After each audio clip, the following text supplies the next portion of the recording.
రైతులు పండించిన పంటను పూర్తిగా కొనుగోలు చేయాల్సిన ప్రభుత్వం టార్గెట్లు పెట్టి మిగతా ధాన్యాన్ని కొనుగోలు చేయకపోవడం ఏమిటని రైతులు రోడ్డెక్కారు.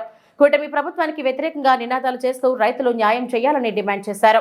డాక్టర్ బిఆర్ అంబేద్కర్ కోనసీమ జిల్లా ఐనివిలి మండలం ముక్తేశ్వరం సెంటర్లో గురువారం ధాన్యం లోడు ట్రాక్టర్లతో రైతులు ధర్నా చేశారు.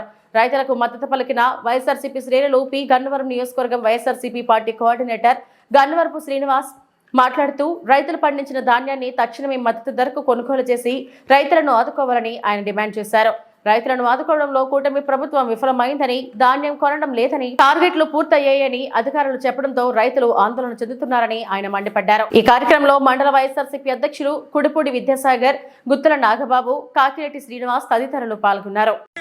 మా దగ్గర కొనుగోలు చేయండి, మేమేం చేయాలో తెలియట్లేదు, మాకు దగ్గర ఎవరు రావట్లేదు, ఏ అధికారి రావట్లేదు, పైన చూస్తే వర్షాలు కురుస్తున్నాయి, మేము పండించిన పంట తడిచిపోయి ఎందుకు పనికిరానటువంటి వస్తువు కింద అయిపోతుంది, మా వద్ద తక్షణమే కొనుగోలు చేయండి అని వారు వేరుకుని గగ్గోలు జరుగుతున్నటువంటి పరిస్థితి.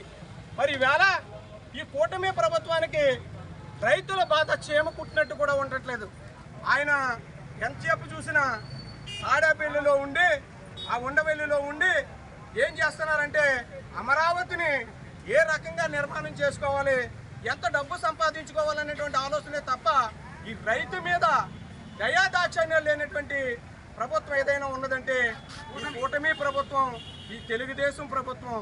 మరి అందుకని రైతుల తరఫున మేము ఈ వైఎస్ఆర్ కాంగ్రెస్ పార్టీ మరి మొన్న మా జిల్లా అధ్యక్షుల సారథ్యంలో బిఆర్ అంబేద్కర్ గారి కోనసీమ జిల్లా కలెక్టరేట్ వద్ద 7వ తారీఖున ఒక్కరోజు నిర్వధిక నిరసన దీక్ష చేయడం జరిగింది. మరి రాబోయే కాలంలో రైతుల తరఫున మేము అవసరమైతే ఆమరణ నిరాహార దీక్ష కూడా దిగి ప్రతి గింజ కొనేదాకా, లాస్ట్ వరకు కూడా ప్రతి గింజ కొనేదాకా కూడా మేము ఉద్యమిస్తామని, వారికి వెన్నంటే ఉంటామని, వెండుదండిగా ఉంటామని, ప్రతి గింజ కొనుగోలు చేసి వారికి సరైనటువంటి మద్దతు ధర కల్పించి రైతును ఆదుకోవాలని డిమాండ్ చేస్తున్న వైఎస్ఆర్ కాంగ్రెస్ పార్టీ తరఫున ధాన్యానికి గిట్టుబాటు ధర వెంటనే, రైతుల పట్ల కూడా మీ ప్రభుత్వం వైఖరి